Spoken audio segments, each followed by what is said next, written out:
Felipe aqui na área. Bora fazer uma análise gráfica aqui do Bitcoin com os conceitos do Smart Money. Então, se você não é inscrito, se inscreva, curta, compartilha. Bom, vamos lá. O que a gente tem aqui de informações? O preço ele parou numa região de Fair Value of Gap, né? Uma região de demanda que conseguiu superar o último topo. Então, tudo que acontece dentro dessa estrutura aqui, dentro desse fundo e dentro desse topo, é um movimento corretivo, uma correção saudável pelo menos 50%, que por coincidência ou não, o preço veio exatamente nessa região aqui de demanda, juntamente com a média de 200, né? E também a gente percebe que o nosso fluxo estava totalmente vendedor e ainda está, porém, entretanto, a gente espera já uma reação por parte da compra, né? Olha só, o preço ele vem fazendo topos e fundos descendentes, nosso fluxo ele está desalinhado, né? Então, obrigatoriamente, para o preço superar, né, esse topo aqui, então aqui a gente já tem nosso target, né, porque o fluxo ele está alinhado para a compra, tá bom? Um tempo gráfico maior, né? A tendência, na verdade, ela é de alta, então aqui eu tenho minha protegida, né? Bom, dentro dessa estrutura aqui, qual que seria a nossa narrativa? É que o topo ele seja elevado, tá? Só que o meu fluxo ele está desalinhado para venda, né? Ele está vendedor. Então, tudo que acontece no interno é um movimento corretivo, tá? Porém, o que a gente espera é que o fluxo ele vire comprador. Então, aqui a gente está numa região de demanda. Então, lá no gráfico de 4 horas, o que a gente precisa ver? Uma mudança de caráter, né? A gente percebe que os fundos estão sendo levados, né? E os topos, né, as regiões de ofertas estão sendo respeitadas, certo?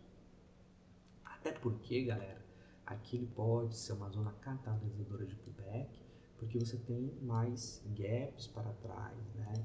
E a gente quer comprar ao barato, então referente a essa estrutura, referente a essa média, a gente está numa região já de desconto, né? Então, por estar nessa região aqui deixa eu deixar aqui no alto, né? A gente está aqui numa região praticamente em cima dos 50%, né? Uma região de equilíbrio, onde é mais o varejo que acaba brigando, então aqui certamente tende a sentir uma pressão de compra, e se a gente perceber referente a essa leg, a gente tem liquidez para trás e um pouco de imbalance, então quem está aqui no controle ainda é a venda, né? Então dentro dessa estrutura, né? Olha só, pá, pá, pá, o preço pode vir para querer colocar mais um fundo, só vai reverter tendência quando romper o último topo, né? Aí sim meu fluxo vai estar alinhado para compra, e a minha expectativa é que o topo ele seja elevado, né? Mas porém, claro, nada a gente impede de pegar uma compra aqui desde que tenha uma reação por parte da compra. Então a gente precisa ver, agora um tempo gráfico menor, que eu vou estar diminuindo, né? Deixa eu tirar os meus estudos daqui, ó.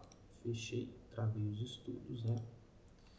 Travei os estudos, vou até colocar essa região aqui também, aqui no diário, e fica interessante. Beleza, salvei, vou travar. Agora a gente vai para o gráfico de 4 horas para ver como que está o comportamento do preço. Olha só. Bom, vamos lá. E também um padrão gráfico, né? O preço ele meio que está se afunilando. Isso mostra cada vez menos interesse por parte da venda, tá? Isso é um padrão que tende a reverter para cima. A gente percebe que o fluxo está alinhado para baixo, tá? Para a venda. A gente percebe que as regiões de ofertas estão sendo respeitadas. Tem zonas ainda que não foram mitigadas. Vou até deixar lá para frente, né? Que o preço pode vir respeitar, que são essas regiões aqui que estão em destaques, né? A gente percebe que lá quando o preço ele reagiu lá no POI do semanal, né? Fez daquele padrão de ombro, cabeça, ombro, né? Um padrão que reverte para baixo. E o mercado acaba corrigindo, né? Fazendo toda a parte de indução, né? Criando liquidez, vem, tira a liquidez do topo, os fundos são levados, né? E o que a gente percebe agora? Lá do diário já armou um choque, né? Já armou um choque, tá? Já que mudou o caráter, rompeu o último topo. Então a gente está numa região bem descontada, né? Então o que a gente espera aqui? O que eu esperaria, né? O que o preço está dizendo, né? Aqui a gente tem zonas, né, que ainda não foi mitigada, essa região aqui de oferta. Então, o preço pode sentir uma pressãozinha aqui de venda, mas acredito que isso aqui não seria uma barreira, tá? Até porque você tem liquidez, muita liquidez, né? Quem está vendido está com stops tudo nesses topos aqui, né? Você tem lá imbalance para trás, né? Você tem imbalance para trás, liquidez, né? Que o preço pode vir fechar, tá bom? Se a gente perceber, como eu mostrei, né? Você tem aquele padrão que o preço vai se afunilando, né? E esse padrão de wedge, né? O preço reverte para cima, tá bom? E a gente está numa região de demanda, tá? A gente está numa região de demanda, tá? Talvez o preço possa esticar já no choque, tá? Então vamos ver se o nosso fluxo ele está ainda comprador. Então, vamos ver o que a gente tem aqui referente a essa estrutura, referente a essa LEC. Bom, o ideal é a gente sempre comprar algo abaixo dos 50%, né? Porque a gente quer comprar algo barato. O preço já tirou liquidez do fundo, né? Fez um sweep. Quem estava comprado aqui não está mais, né? Fez praticamente uma varredura desses fundos aqui, rompeu o último topo, então nosso fluxo ele está alinhado para compra, né? Então só tirar aqui, bom, juntar perto do preço, aí fica mais interessante. Aqui é o nosso POI. É claro que o preço pode vir nos 50% do POI, né? Nosso ponto de interesse, ok? Nada impede e querer levar esse fundo. Porém, nosso fluxo está alinhado para compra, tá bom? Está alinhado comprador, tá?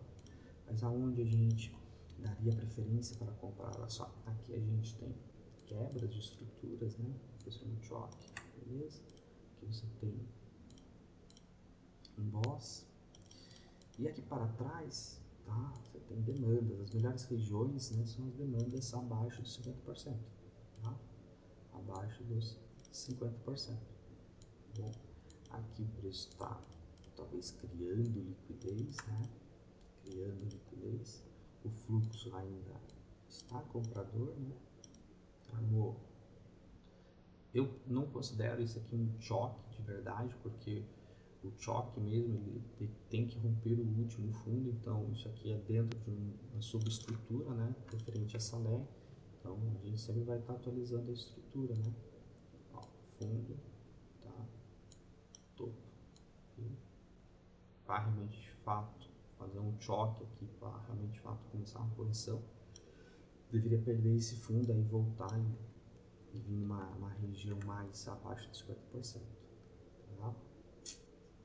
Bom, o que a gente espera aqui? Um tempo gráfico menor, tá? Como o nosso fluxo está alinhado para a compra, né? Então a gente percebe que os topos estão sendo levados. Olha só, fica mais interessante, né? Olha só, como eu expliquei. Você está trabalhando dentro dessa estrutura, fundo, topo. Tudo que acontece aqui, movimento corretivo, tá? Então, aqui a gente tem uma protegida, né? Que a gente pode falar, protegida, tá? Então, esse fundo não tende a ser elevado, porque esse fundo conseguiu romper o último topo. Só que a gente tem liquidez aqui, então aqui a gente tem o nosso target, mesmo que ele seja elevado, porque o fluxo está alinhado para compra, né? Target, então segue o buy, onde a gente daria preferência para comprar, tá? A demanda tá abaixo dos 50% ou mesmo nessa região. Por quê? Porque esse fundo ele é forte, conseguiu romper o último topo. Então, quem está no controle é a compra para buscar a liquidez externa, né? Para procurar buscar o topo, onde tem mais contratos, liquidez e tudo mais. Até porque o preço nem chegou no POI lá em cima, né? Naquela região de range, né? Até porque foi esse cara que quebrou a estrutura. Mas como a gente está numa região de desconto, pode ser que ele faça aquela distribuição em V. E principalmente quando você tem notícias assim, ó, o preço praticamente faz um experimento. Então nada impede também que ele romper, né? Claro, ele não vai romper direto, então ele vai sentir uma pressão aqui de venda, porque você tem contratos sendo mitigados, tá? A média já está apontando para cima, já está alinhado para cima, então o fluxo está totalmente comprador, todos e fundos ascendentes. Então segue o baile, beleza? Tamo junto, forte abraço, super para bem. Entra no meu canal Telegram, sempre posto análise e também dicas sobre o mercado de criptomoedas.